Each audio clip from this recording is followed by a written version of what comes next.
Pada video sebelumnya tentang sniper rifle, saya memberikan polling untuk tema video selanjutnya, dan pilihan terbanyak yang dipilih adalah pistol. Video yang membahas tema pistol TNI dan Polri saat ini masih dalam proses editing. Sambil menunggu video tersebut, ada baiknya kita memahami dulu istilah yang sangat erat kaitannya dengan senjata api, yaitu kaliber. Sebagian besar orang sudah memahami bahwa kaliber adalah ukuran peluru. Namun, masih banyak kesalahpahaman tentang kaliber ini. Bahkan, media massa ketika memberitakan perihal senjata api sangat sering keliru dalam penulisan kaliber. Untuk itu, video ini akan menjelaskan lebih detail tentang istilah kaliber. Dalam bidang senjata api, kaliber adalah ukuran diameter lubang laras senjata, yang juga merupakan diameter dari proyektil peluru yang ditembakkan. Pada masa awal perkembangannya, senjata api menggunakan pupuk mesiu yang diisikan secara terpisah. Proyektil yang digunakan berbentuk bola. Pada masa itu, kaliber hanya menunjukkan diameter lubang laras yang juga merupakan diameter proyektil peluru. Namun, dengan berkembangnya amunisi modern, di mana amunisi merupakan satu paket yang terdiri dari proyektil, selongsong, propelan, dan primer, maka istilah kaliber tidak hanya terbatas hanya pada diameter proyektil. Senapan serbu AK-47, senapan mesin M60, dan senjata sniper Dragunov menggunakan peluru kaliber 7,62 mm. Tetapi, ketika senjata tersebut tidak dapat saling bertukar amunisi, ukuran amunisi ketiganya sangat berbeda.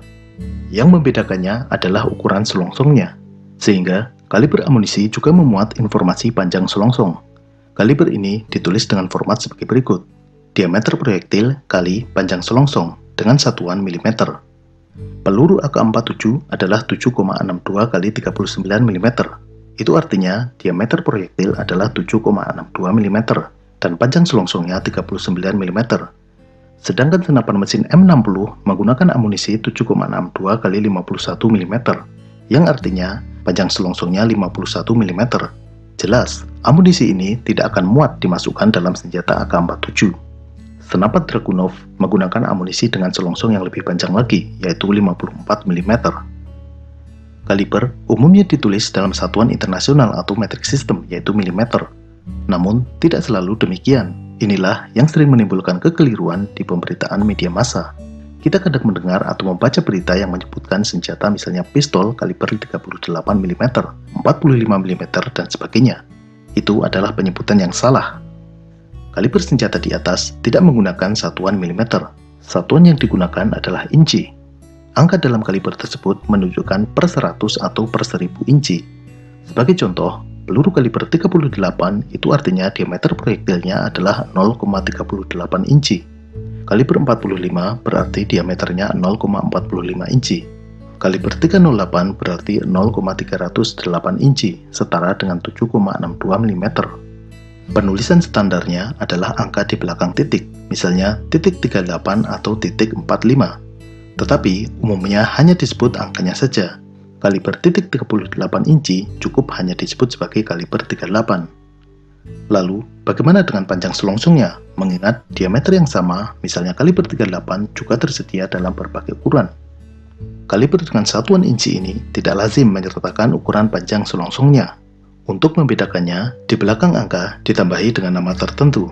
Umumnya adalah nama merek yang pertama kali membuatnya. Misalnya, pada peluru kaliber 308 Winchester, 223 Remington, 40 Smith & Wesson, dan sebagainya. Tetapi, bisa juga dengan nama lain, misalnya kata-kata spesial, magnum, dan sebagainya. Contohnya adalah kaliber 38 spesial, kaliber 44 magnum, 38 super, dan lain-lain. Sebagai contoh, untuk peluru kaliber 38, ada 38 ACP atau Auto Colt Pistol, panjang selongsongnya adalah 0,68 inci. Kaliber 38 super, selongsongnya lebih panjang, 0,9 inci. Sedangkan kaliber 38 spesial, selongsongnya lebih panjang lagi, 1,155 inci. Selain diameter proyektil dan ukuran selongsong, ada hal lain yang menjadi spesifikasi dari amunisi senjata, yaitu berat dari proyektilnya. Satuan berat yang digunakan umumnya adalah grain. Senjata M16A1 dan senapan serbu SS1 menggunakan peluru kaliber 5,56 x 45 mm. Tetapi, peluru untuk SS1 tidak cocok digunakan oleh senapan M16A1. Bisa digunakan, tetapi tidak disarankan karena akan berakibat tembakan tidak akurat. Mengapa? M16A1 menggunakan peluru M193 dengan berat proyektil 55 grain, sedangkan SS1 dirancang menggunakan peluru kaliber 5,56 dengan berat proyektil 62 grain. Ini adalah peluru standar NATO SS109. Nama standarnya di militer Amerika adalah M855. Di Indonesia, PT Pindad memberi kode nama MU5TJ. Ukuran peluru untuk M16A1 dan SS1 di atas dari luar sama persis, tetapi berbeda ukuran proyektilnya. Proyektil untuk SS1 lebih berat, namun karena diameternya sama, maka panjang proyektilnya menjadi berbeda. Proyektil SS1 lebih panjang daripada untuk M16A1. Proyektil yang lebih panjang membutuhkan putaran yang lebih cepat agar stabil saat melesat. Untuk diketahui, agar proyektil peluru stabil saat terbang, maka proyektil dibuat berputar sehingga terjadi efek giroskop. Yang memutar peluru ini adalah alur di bagian dalam laras senjata.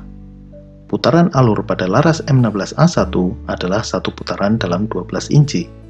Sedangkan pada SS1 lebih pendek, yaitu satu putaran dalam 7 inci. Sehingga jika peluru milik SS1 digunakan oleh M16A1, maka putarannya lebih lambat dari yang dibutuhkan. Berakibat peluru tidak stabil sehingga tidak akurat.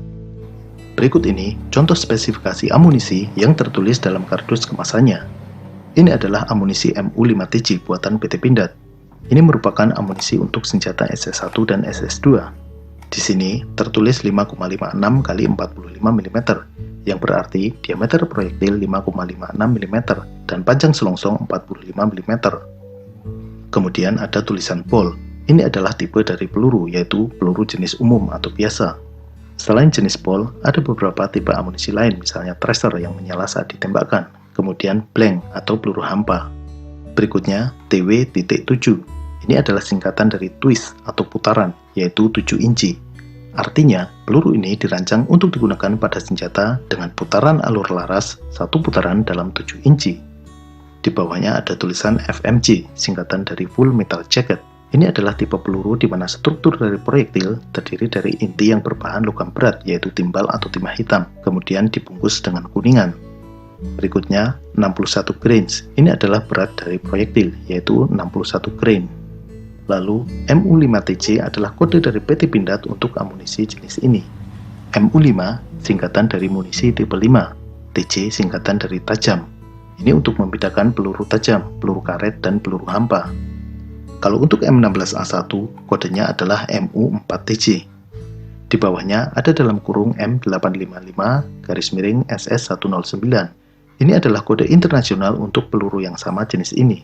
M855 adalah kode yang digunakan militer Amerika, sedangkan SS109 adalah kode yang digunakan oleh NATO. Di bagian samping ada peringatan, gunakan senapan kaliber 5,56 x 45 mm dengan putaran alur laras 7 inci. Untuk senjata shotgun, menggunakan kaliber yang berbeda. Satuan yang digunakan adalah gauge atau biasa disingkat GA. Yang populer adalah shotgun kaliber 12 GA, ada juga 28 GA. Gauge atau GA ini bukan satuan panjang baik dalam milimeter atau inci, tetapi merupakan standar diameter dari bola timbal atau lead ball dengan berat tertentu. Kaliber 12 GA berarti diameter lubang laras senjata sama dengan diameter bola timbal atau timah hitam yang beratnya 1/12 pound. Demikian juga kaliber 28 GA.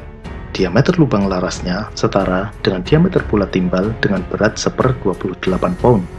Berarti, semakin besar angkanya, diameternya justru semakin kecil. Jika dikonversikan dalam milimeter, kaliber 12 GA itu setara dengan 18,5 mm.